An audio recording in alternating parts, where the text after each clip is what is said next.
subhanahu wa taala ginnaaw bu ñu defee ñu nekk ñu nga xam ne dañuy yëngatu ci liggéey bu mel ni daara ji mu nekk daara jigéen ñu fi yar ay xale di leen yor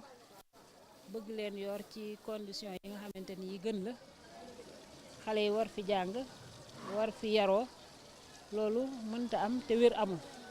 donc bu fekkente ne association des femmes médecins du Sénégal ñëw nañ tàllal ñu loxo pour jàppale ñu ci mission boobu nga xamante ni moom la ñu yàlla nattoo loolu dañ ci sant yàlla bu baax mais aussi ñoom di leen ci gërëm di leen sant di leen encourager bu baax di leen ñaanal yàlla it mu fay leen yiw wi ñuy séentu ci lii ñuy def ni ñu ngi leen di ñaanal ñu bokk ko ñoom incha allah. taxawaayu école bi bu fekkente ni am na lu ñu war a suivre mooy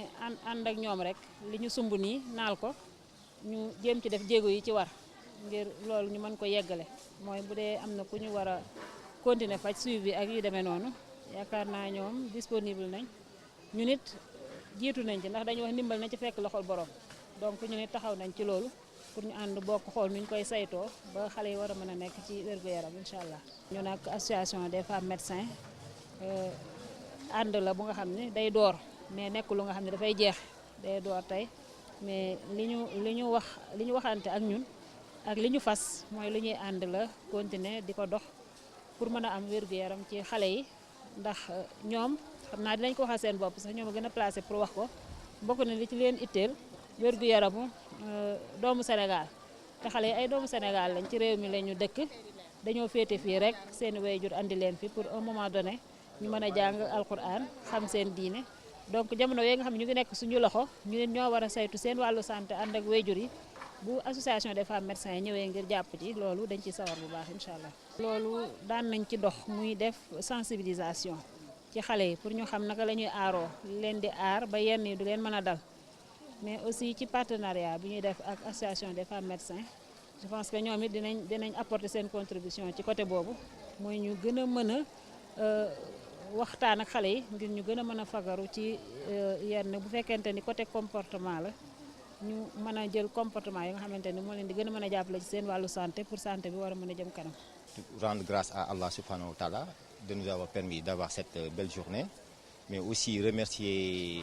l'association des femmes médecins du Sénégal pour cette très belle initiative. Cette journée de consultation permettra certainement d'abord de faire consulter nos pensionnaires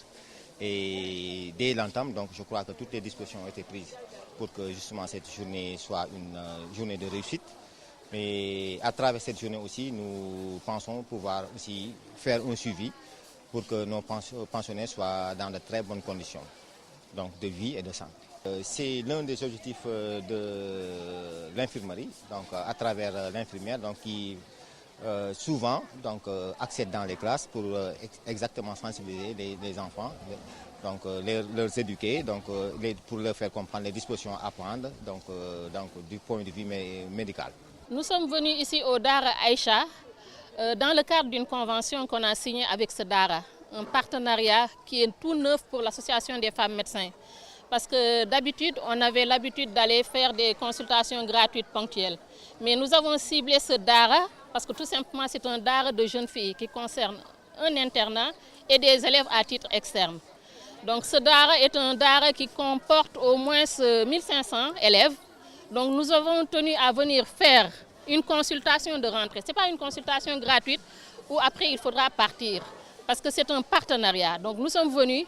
pour assurer la couverture sanitaire, initier une couverture sanitaire pour ce Dara. Nous avons initié des dossiers pour tous les élèves. Donc c'est une consultation de rentrée qu'on a voulu faire pour ce Dara-là. Nous avons ouvert des dossiers pour chaque élève de ce Dara. Il y a un dossier, ils ont fait déjà une consultation de médecine générale, de pédiatrie, d'ophtalmo et de dermatologie, pour qu'au moins qu'on puisse détecter toutes les pathologies liées à ces spécialités-là et après on va assurer le suivi. Ça ne sert à rien, nous disons que ça ne sert absolument à rien de prendre des consultations gratuites pour 50 Dara ou 50 écoles. Il faut au moins qu'on puisse assurer le suivi de bout en bout. C'est pourquoi on a voulu signer une convention. C'est la première convention que l'association des femmes médecins a signée actuellement avec un Dara. Et c'est dans la perspective d'assurer le suivi de bout en bout. L'autre volet de ce partenariat, c'est de les amener à intégrer les mutuelles de santé et la CMU. Donc vraiment, nous allons dans le sens du ministère de l'Éducation parce que nous voulons que tous les élèves, tous les enfants puissent bénéficier d'une couverture sanitaire. Donc c'est dans ce cadre-là qu'on a initié cette convention-là. Le choix de ce Dara, bon, peut-être que c'est parce que c'est un Dara de jeunes filles et c'est surtout un Dara qui nous a sollicité pendant longtemps. Donc on est venu, on a fait la prospection, on s'est rendu compte que ce Dara est bien organisé.